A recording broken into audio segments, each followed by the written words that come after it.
전쟁을 알지 못하는 세대라는 제목으로 함께 말씀을 나누려고 합니다. 6.25 전쟁이 발생한 지 벌써 74년이라는 시간이 모레면은 74년이 됩니다. 저도 전쟁을 알지 못하는 세대 가운데 한 사람입니다. 6.25 전쟁이라는 이 이야기는 학교에서나 배운 내용이지 직접적으로 체험하지 못했습니다. 이 자리에 있는 우리 성도님들 대부분이 전쟁을 경험하지 못한 세대일 것입니다. 74세 이상 되신 분들, 그리고 80세 정도는 돼야 전쟁이 있었구나라고 하는 것을 알 수 있는 그런 연세가 되지 않았나라는 생각이 들어요. 또한 베트남으로 파병을 다녀오신 분들은 조금 더 연세가 밑에 계셔도 전쟁을 직접적으로 체험한 세대이실 거예요. 근데 6.25 전쟁은 우리 대부분 이제 체험하지 못한 세대입니다. 오늘 사사기 말씀을 통하여 이 말씀 속에서 우리가 영적인 진리를 깨닫고 더욱더 힘있게 살아갈 수 있는 믿음의 용사가 될 수 있기를 소망합니다. 본문 말씀을 통하여 보는 첫 번째는 과거의 역사를 알아야 한다라는 사실입니다. 1절 말씀을 보시면 이렇게 말씀합니다. 여호와께서 가나안의 모든 전쟁들을 알지 못한 이스라엘이라는 표현이 나와요. 가나안의 모든 전쟁이라는 것이 무엇입니까? 우리가 말씀을 통하여 잘 알고 계시는 대로 모세가요, 광야에서 12명의 정탐꾼을 보내서 저 가나안 땅 그곳으로 보내서 정탐하게 했어요. 그런데 그들의 결과는 부정적이었기에 하나님께서는 40년의 광야 생활을 걷도록 하셨죠. 이 40년의 광야 생활로 20세 이상이었던 군사수에 들어갔었던 사람들이 광야에서 다 죽었어요. 40년이 지난 시점이니 아마도 그때 20세 이하에 있었던 사람들은 가나안 땅에 들어가는 그 시점에 나이가 59세 정도, 그 정도 됐지 않았을까라는 생각이 들고요. 전쟁을 하는데요, 80이 다 된 사람은 두 분밖에 없습니다. 갈렙과 여호수아. 그리고 성경 말씀에 갈렙이 이 산지를 내게 주옵소서라고 하는 요청을 하는 그 나이가 85세로 나와요. 가나안 땅 전쟁은 7년 동안 진행됐으니 이 7년 안에 어느 지점에서 갈렙이 이 산지를 내게 주옵소서라고 하는 요청을 했을 것으로 볼 때에 여호수아도 그 비슷한 나이인 80에서 85세 정도 되었을 것입니다. 그리고 전쟁이 끝쳐지고 이 여호수아가 죽는 나이가 110세로 나와요. 그러면 전쟁이 끝나고 몇 년 정도 지난 것입니까? 25년에서 30년이 지난 시점이에요. 30년이 지난 그 시점에 전쟁을 제대로 경험한 사람들은 위에 어른이 되어 있고요, 그 밑에 있는 세대들은 전쟁을 경험하지 못한 세대가 대부분이에요. 그때 당시에는 결혼을 일찍 했으니요, 결혼을 하고 아기를 낳았어도 그 사람들은 30이 넘은 시점에 있는 사람들이니 30대, 40대는 전쟁을 전혀 모르는 세대 가운데 있었습니다.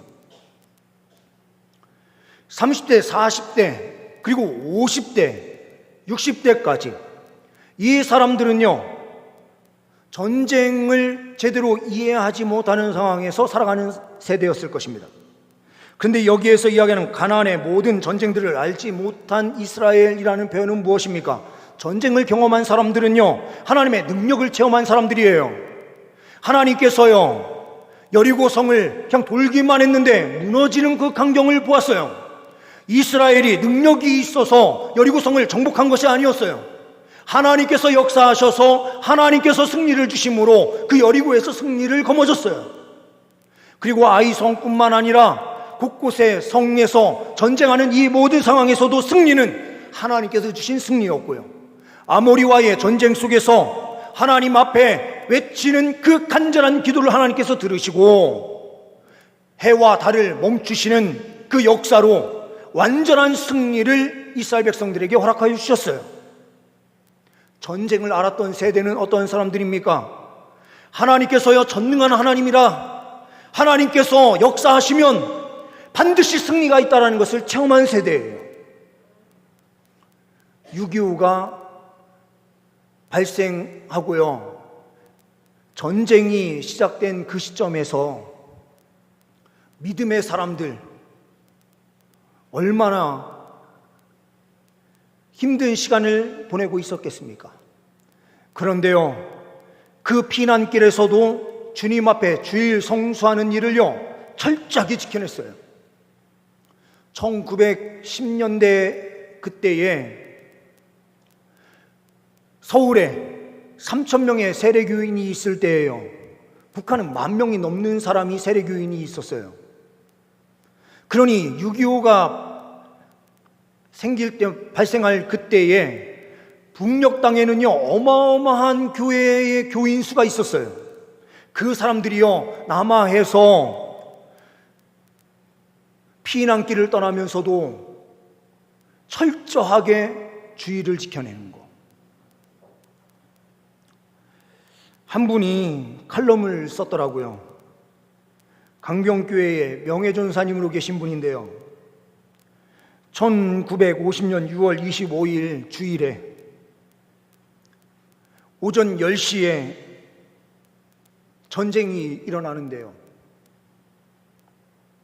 포천에 초등학교 교사로 있었던 아버지, 그리고 그 가정에 두 자녀가 있었는데요, 어린 아이는 나이가 너무 어려요.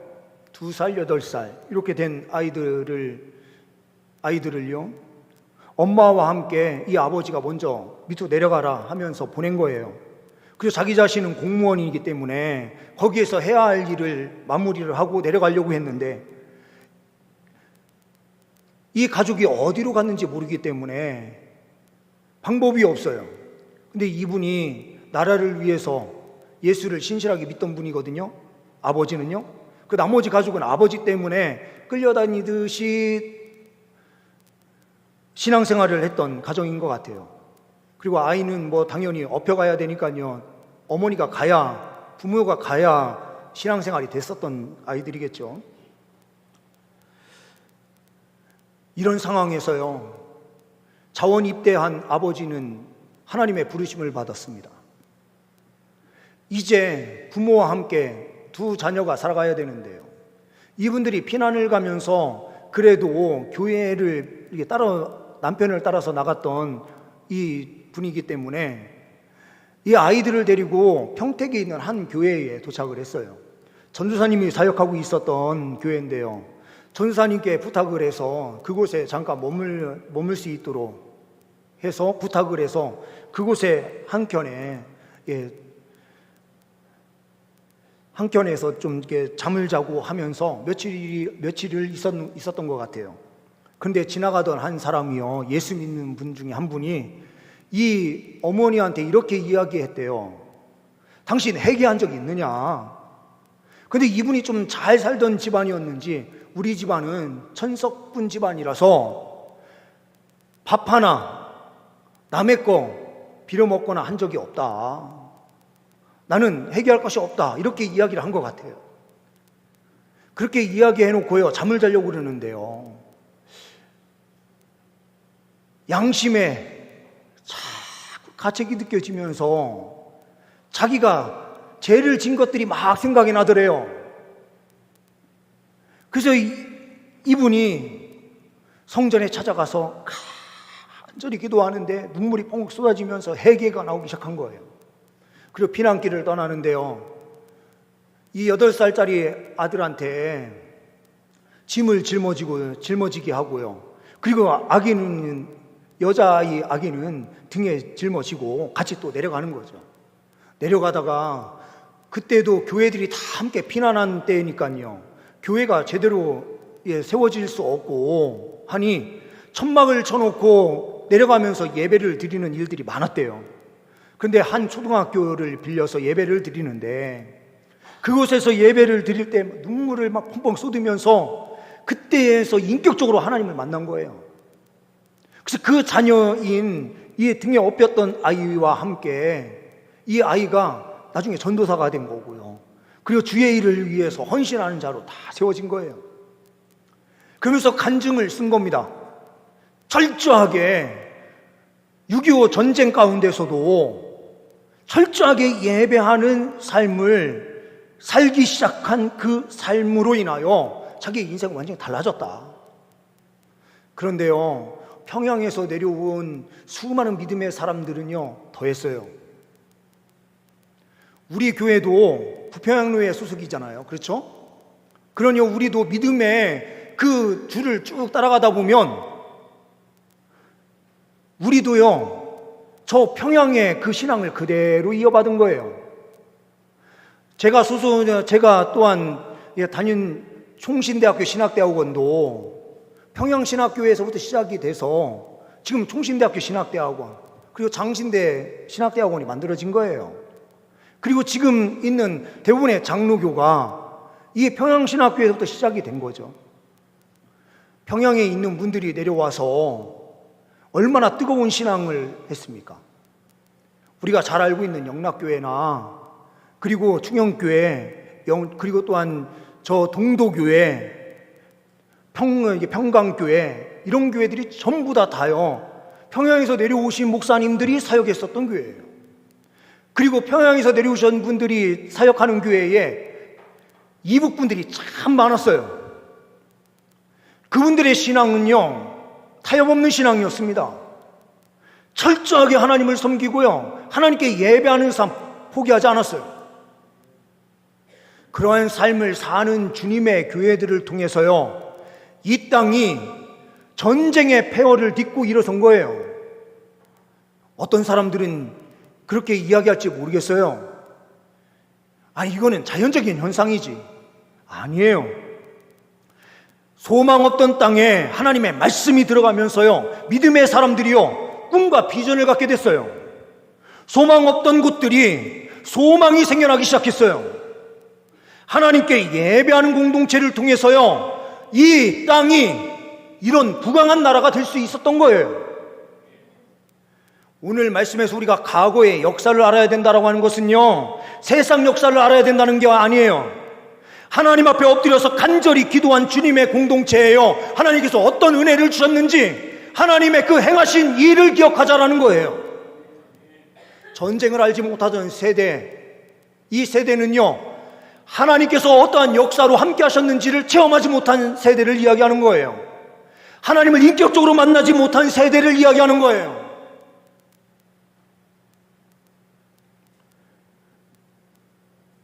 하나님께서요, 이 6.25 기념주의를 통해서 무엇을 우리에게 요구하실까요? 과거에 하나님께서 행하신 그 일을 기억하라. 그 하나님이 죽으신 하나님이 아니고요, 어떤 하나님입니까?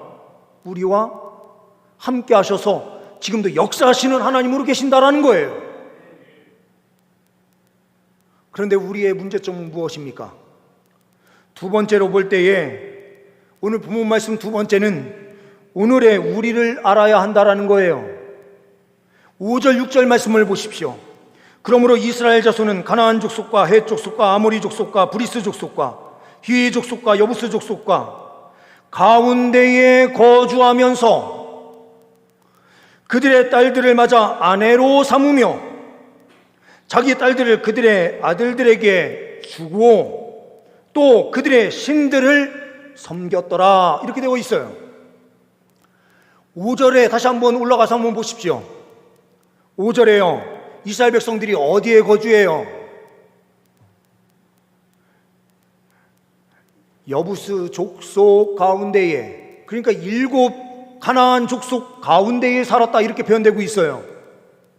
근데 이 말씀을 보면 이해가 안 돼요. 왜요? 이미 이스라엘 백성들이요, 가나안을 완전히 정복한 상태였기 때문에 이스라엘 가운데에 가나안 족속이 살고 있는 것이었죠. 그런데 성경은 뭐라고 표현해요? 반대로 표현되고 있어요. 가나안 족속 가운데에 이스라엘 백성이 거주하는 거예요. 사람의 숫자는 이스라엘 백성들이 더 많을지 몰라요. 그런데요, 이스라엘 백성들이요, 영적으로 거꾸로 되어 있는 상태가 되었다라는 거죠. 그러면서요, 어떤 현상이 펼쳐집니까? 이 현상을 6절에서 이렇게 표현하고 있죠. 그들의 딸들을 맞아 아내로 삼으며 자기의 딸들을 그들의 아들에게 어떻게 해요?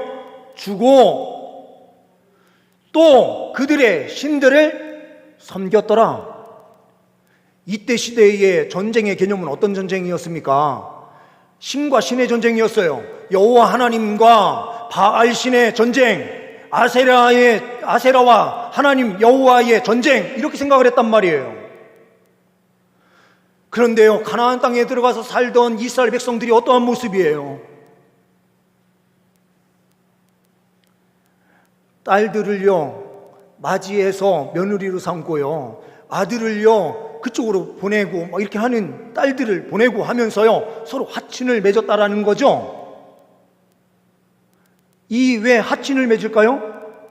그들과요 평화롭게 살기 위한 선택이었어요. 전쟁하지 않기 위해서요. 가나안 땅에 이스라엘 백성들이 살고 있는 그 땅에요 있었던 족속들과 싸우지 않기 위해서 서로 자녀들을 주고받으면서 우리는 한 식구야.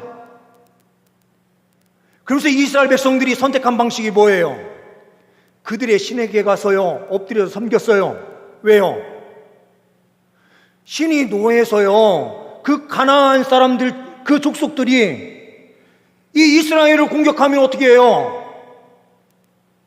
여호와 하나님도 섬기고요 세상의 신도 함께 섬기면서요 타협하자. 오늘의 우리의 모습과 똑같아요. 우리 성도님들께 질문하고 싶어요. 우리 성도님들 자녀가 재산 없고요 아무것도 없어요. 근데 믿음만 있어요. 그 믿음만 있는 자녀를 데리고 와서요 엄마 아빠 나 이 사람하고 결혼할래 그러면은 흔쾌히 승낙하시겠어요? 아니면요 재산 많은 사람 근데 예수는 안 믿어요 데리고 왔어요. 그러면 승낙하시겠습니까?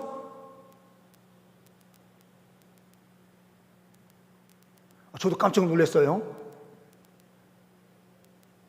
저의 자녀가요 초등학교를 졸업할 때 자기 꿈을 이렇게 써가지고 희망사항 같은 거 써가지고 저게 PPT로 딱 해서 띄워주더라고요. 한 사람 한 사람씩 다요 학교에서. 근데 제 자녀가요 꿈이 뭐냐, 애플의 회장이 새 들어 산 건물주가 되는 게 꿈이래요. 그래서 제가 우리 딸을 데려다가 이제 질문을 했어요. 아니 건물주에 대해서 뭐 하려고? 돈 많은 게 중요한 게 아니고 네가 물질로 뭘 하면서 사느냐가 중요한 거지. 제가 이렇게 이야기를 했어요. 그런데요 우리 신앙인들 대부분이요 신앙 없는 사람은 신앙 없고요 재산만 있으면 괜찮다고 해요. 아니 우리 자녀가 돈 많은 집에 가서요 고생하지 않았으면 좋겠어요. 세상의 방식과 똑같은 방식으로 무너지 않는 신앙생활을 하면서 갔으면 좋겠어요. 이게 부모의 마음이라고 한다면 우리 시대가 제대로 된 말씀 위에 세워진 공동체가 맞냐라는 거죠. 우리 성도님들, 우리 교회는 어떠한 모습이에요? 신앙은 좋아요. 아무것도 없어요. 그런 사람 데리고 오면 어떻게 하실 거예요?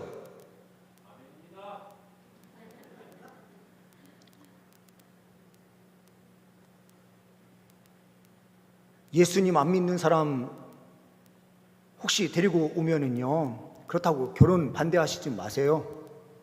어차피 사랑해서 데리고 온 그 사람 반대해봐야 그때는 아무 소용없어요. 그러니 우리는요, 어렸을 때부터 바른 가치관을 갖고 살 수 있도록 계속해서 양육하고 훈련시키는 일을 해나가야 돼요.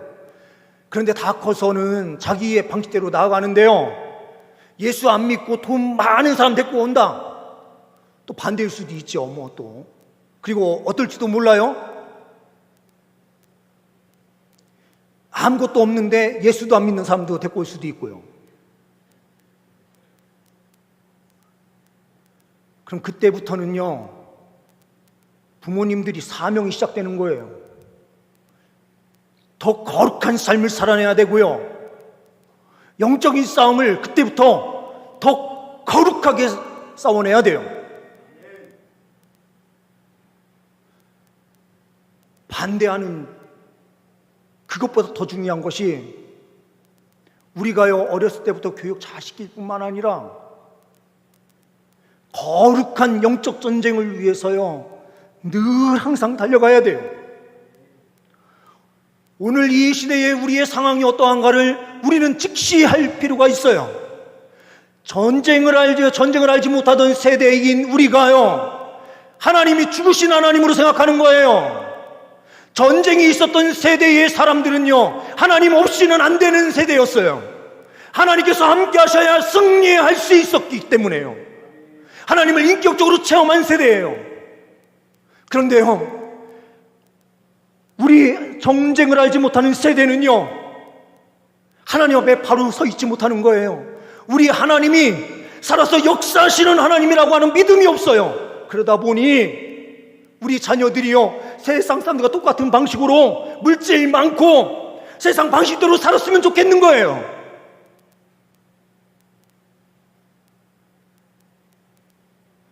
세상을 섬기면서요, 우리가 그렇게 살아가요.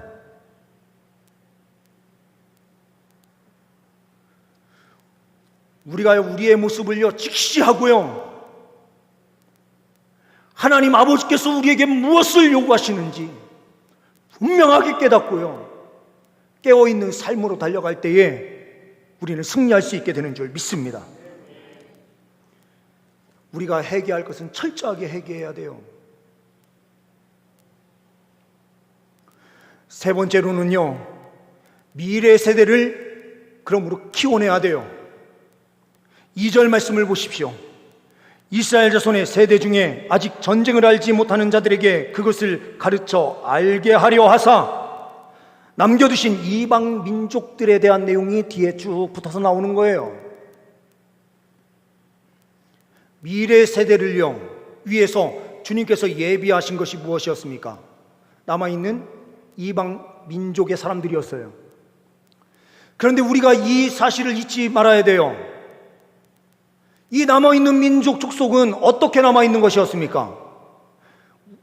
전쟁을 알고 있었던 세대가요, 끝까지 전쟁하지 못해서 그들을 완전히 정복하지 못함으로 남아있는 미완성으로, 사명의 미완성으로 남아있는 족속들이었어요. 그런데 주님께서는요, 오늘 이렇게 말씀하시거든요. 다음 세대를 위해서, 훈련시키기 위해서 남겨두신 그런 이방 족속이다 라고 하는 표현이 나오는데요, 이 말씀을 오해하시면 안 돼요. 우리의 미완성의 사명이요, 다음 세대에게는 그것이 올무가 되는데요, 하나님 편에서는요, 다음 세대가요, 하나님 말씀대로 사는가 살지 않는가 시험하기 위한 시험거리로 남겨두신다라는 거잖아요. 우리가요, 사명을 완성하면 다음 세대는요, 가까이에 있는 것이 아닌 다른 것으로 하나님께서 또 다른 것으로 준비해 주시겠죠? 그런데요, 우리가 사명을 제대로 감당해내면은요, 하나님 나라는 더 지속되는 거예요. 전쟁을 안 해도 되는 그런 세대가 더 평화의 기간이 더 길어져요. 근데 주님께서요, 우리 민족에게 주신 은혜가 얼마나 큰지 몰라요? 우리는요, 통일되는 것이 꿈이지만 지금 이 상황이 휴전 상황이잖아요. 종전이 아니라 휴전 상황이에요. 아직 전쟁이 끝나지 않았다라는 것을요, 말씀을 바로 적용시킬 수 있도록 하나님께서 이 민족에 아직도 분단을 허락하신 게 아닌가라는 생각이 들어요.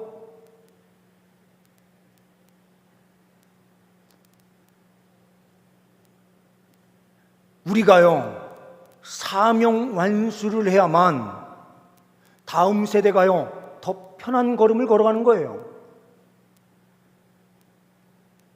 근데 주님께서 우리에게 말씀하십니다. 그런데 주님 앞에 서는 그날까지 영적 싸움은 절대로 끝나지 않는 것이다. 바깥으로 보여지는 육체적인 적을 상정하고 우리가 볼 필요가 없이요, 이 세상 문화 가운데서 우리가 어떠한 삶을 살아가느냐가 더 중요한데요, 영적 싸움을 정말 싸워낼 수 있느냐? 우리에게 이렇게 질문하시고 계시는 거죠. 바울 사도는요, 디모데후서 4장 7절 8절에서 이렇게 말씀해요.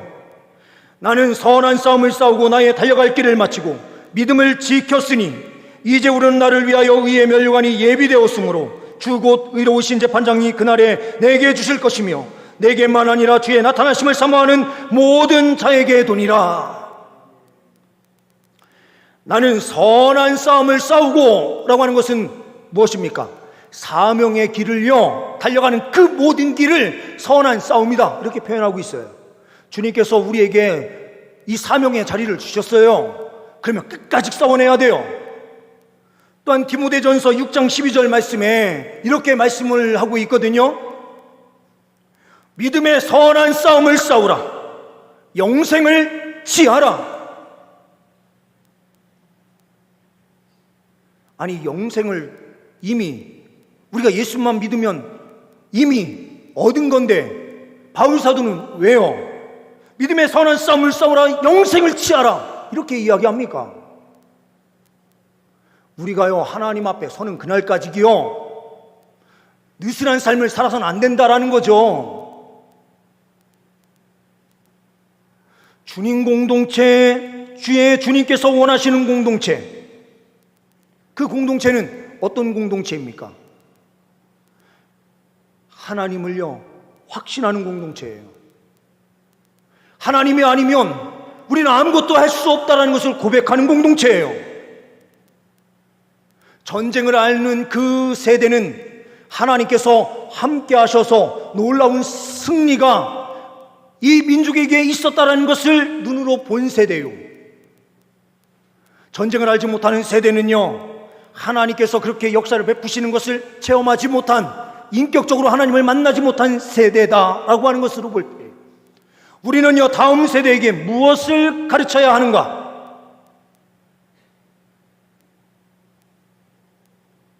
하나님의 말씀을요, 제대로 가르쳐내야 돼요. 세상과 타협하는 사람으로 세워지지 않도록요. 어디 가서요, 자기 짝꿍이다라고 해서 데리고 오는 사람이요, 돈 많은 사람이 아니고요, 정말 신앙이 있나 없나를 보고 데려올 줄 아는 영적인 분별력이 있는 사람으로 우리 자녀를 키워내야만 돼요.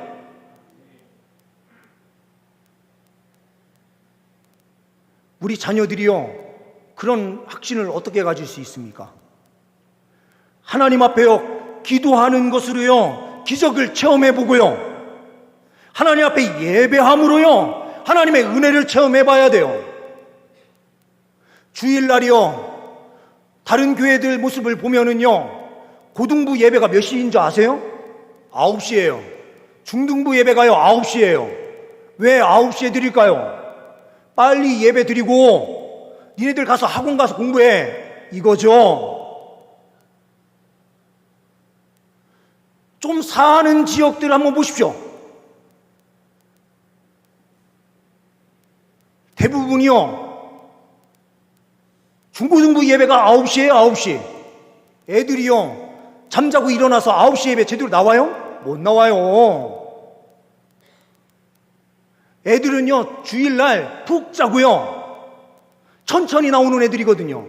청년들 예배 한번 보십시오. 청년들 예배가요, 오후 3시가 예배가 돼도요, 애들이요, 지각하는 애들이 50%예요. 제대로 나와서요, 예배 드리는 아이들 50명 정도, 100명이면요, 50명 나와 있어요. 그런 다음에 예배가 시작되면서 찬양이 시작되고요, 이제 말씀 읽기 시작하면은 한두 명씩 쭉 들어와가지고 말씀 끝날 때 되면 딱 채워져요. 대부분 청년들이 그래요. 다른 교회들이요, 중고등부, 고등부가 그래요.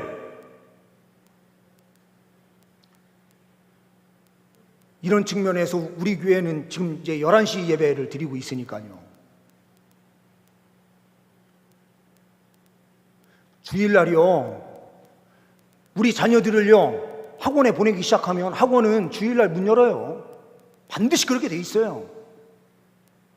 우리 자녀들이요, 주일날 바깥에 나가서 우리가요, 식당이 운영되면 교회에서 웬만하면 식사를 해야 되는 이유가 뭐냐? 바깥에 나가서 밥 사 먹으면요, 주일날 돈이 벌려지는데 세상 사람들은요, 문 열게 되어 있는 거예요. 그러면 우리가 주일날 전도를 아무리 해도요, 주일날 나와라 해도요, 그 사람들 주일날 나올 수가 없어요.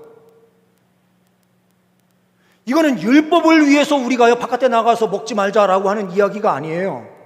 그렇다고 해서 바깥에 나가서 밥 먹는 사람들 막 율법주의로 볼 필요는 없어요. 하지만 우리가요, 가능하면 주일날 바깥에 나가서 밥 먹는 일 해서는 안 돼요. 돈 쓰는 일도 웬만하면 하지 않는 게 좋아요. 예배가 다 끝나고, 예배 시간이 다 끝나고 우리가 오후 늦게 뭐 필요한 게 있어서 사러 나간다, 저는 그 정도면 괜찮다고 생각해요. 그런데요, 주일날 낮 시간에요, 그리스도인들이 어디 가서 밥 사 먹고 뭐 하고 하는 그 부분이요, 결국에는 사람들 문 못 닫게 하는 거예요. 율법 때문이 아니고요, 우리가 복음 전도를 위해서요. 우리 교회 식당이 국수가 얼마나 맛있어요. 아니, 교회에 국수 그렇게 맛있게 있는데 왜 바깥에 나가서 돈 주고 밥 사 먹습니까?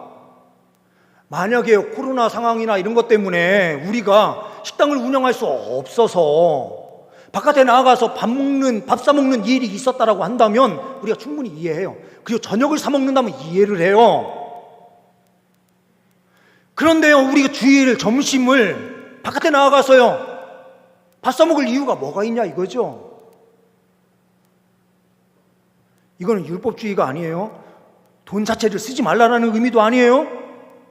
복음 전도를 위해서요, 우리가 조금 더 깊이 생각하고 행동하자라는 거예요. 우리가 세상과 타협하기 시작하면 세상은요, 더 물질주의로 달려가게 되어 있어요. 그리스도인들이 깨어서요, 영적인 방파제가 된다라고 하는 이 부분에서 얼마나 중요한지 몰라요. 다음 세대인 우리 미래 세대도요, 우리가 어떠한 삶을 사느냐에 따라서 우리 자녀들의 인생도 달라질 거예요. 우리가 거룩한 삶을 살아내고요, 영적인 싸움을 싸워내면, 치열하게 싸워내면요, 우리 자녀들도요, 그런 삶을 살 거예요. 전쟁을 알지 못하는 세대, 하나님의 능력을 체험하지 못한 세대였어요. 살아계신 하나님의 그 놀라운 역사를요, 직접적으로 눈으로 보지 못했어요. 그러니 그 다음부터는요, 하나님을 섬기는 일이 없어요. 우리가 기도의 자리가 왜 중요합니까? 기도하면 하나님께서 반드시 응답하신다, 하나님께서 우리에게 넘치는 은혜를 주신다 라고 하는 것을요, 체험하도록 하는 자리가 바로 이 자리예요. 타협 없이요, 주일에 주님 앞에 나와서 예배하면 하나님께서 우리의 삶을 책임져 주신다는 것을요, 직접적으로 경험할 수 있게 하는 자리가 바로 이 자리예요. 세상의 가치관 속에서요, 세상의 가치관대로 사는 것이 아니고요, 우리가요 선한 영향력으로 세상을 변화시켜내고요, 세상이 하나님께 돌아오는 귀한 역사가 펼쳐질 수 있기를 소망합니다. 기도하십니다. 하나님 아버지, 우리 동산교회를 붙잡아 주옵소서. 깨어있는 영적인 전투를 하는 주님 살아있는 영적 군사들 다 되게 하옵소서. 우리 주 예수 그리스도의 이름으로 기도하옵나이다. 아멘.